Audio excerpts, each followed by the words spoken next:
Isang napakalaking eskandalo ang yumanig sa industriya ng showbiz matapos ang di umano'y mainit at tahasang komprontasyon na naganap sa pagitan ng dalawang kilalang aktres na sina Janine Gutierrez at Kim Chiu.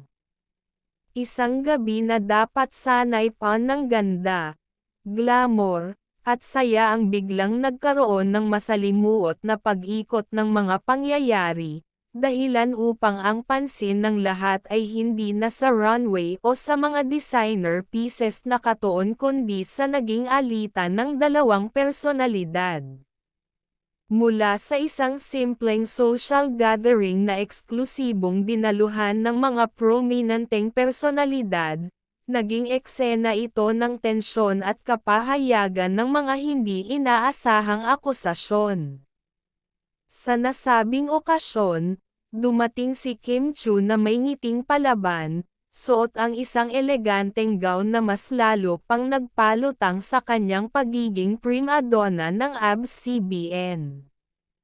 Abala siya sa pakikipagkumustahan sa mga kaibigan sa industriya, habang nagpapakuha ng mga larawan sa media wall. Maayos ang lahat at tila isang perpektong gabi. Ngunit ang katahimikan ay unti-unting nabasag nang dumating si Janine Gutierrez. Casual ngunit matalim ang mga mata, tila ba may isinusukong bigat ng damdamin na hindi na kayang itago sa likod ng ngiti.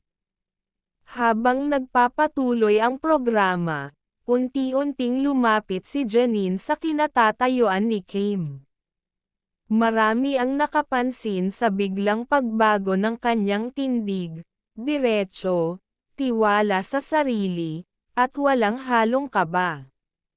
Sa isang iglap, tumigil ang mga bulungan sa paligid, at naramdaman ng mga nasa malapit na hindi ito ordinaryong pakikipagbatian.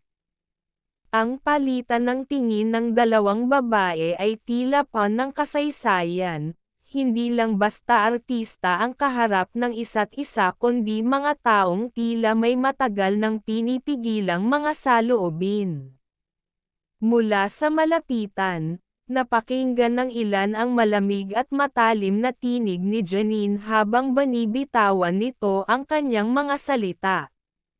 Walang patumpik-tampak, direkta niyang tinawag si Kim bilang isang K-Bat, na tila ba isang matagal ng sekretong ngayoy inilantad sa harap ng publiko.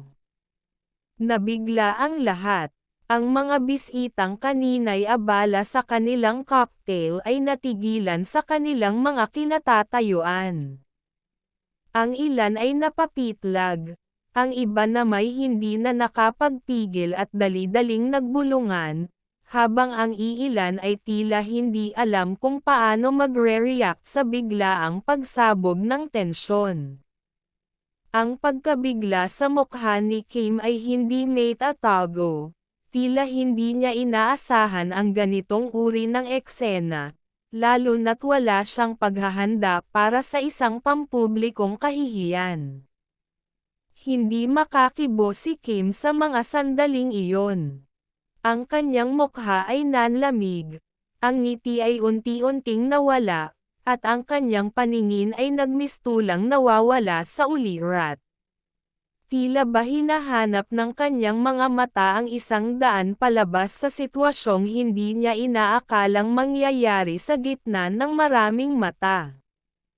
Ang mga taong kanina lamang ay nagsasaya ay naging mga tahimik na saksi sa pagbagsak ng kanyang dignidad sa gitna ng isang marangyang pagtitipon. Ayon sa mga taong malapit sa insidente, hindi lamang basta pang-iinsulto ang ginawa ni Janine. Buong tapang nitong nilahad ang umano'y mga patunay at clue sa di umano'y palihim na ugnayan ni Kim kay Paulo, isang aktor na matagal nang nalilink sa dalawa. Bagamat walang tuwirang kumpirmasyon, ang mga pananalitang binitiwan ni Janine ay sapat na upang magsimula ng panibagong yugto ng espekulasyon sa entertainment industry. Maging ang ilang kaibigan ng dalawa ay napa-atras sa kanilang mga kinatatayuan.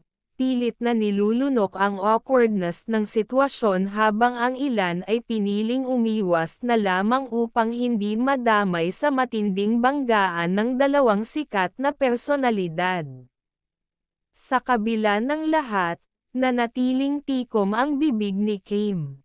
Hindi siya nagsalita, hindi siya sumigaw, at lalong hindi niya piniling makipagbangayan.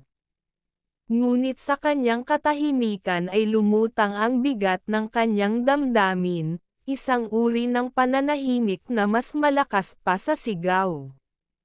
Mabilis siyang umalis sa lugar matapos ang tagpo, habang ang mga tao ay naiwan sa isang matinding pagtataka, pilit binubuo ang buong pangyayari sa Kay.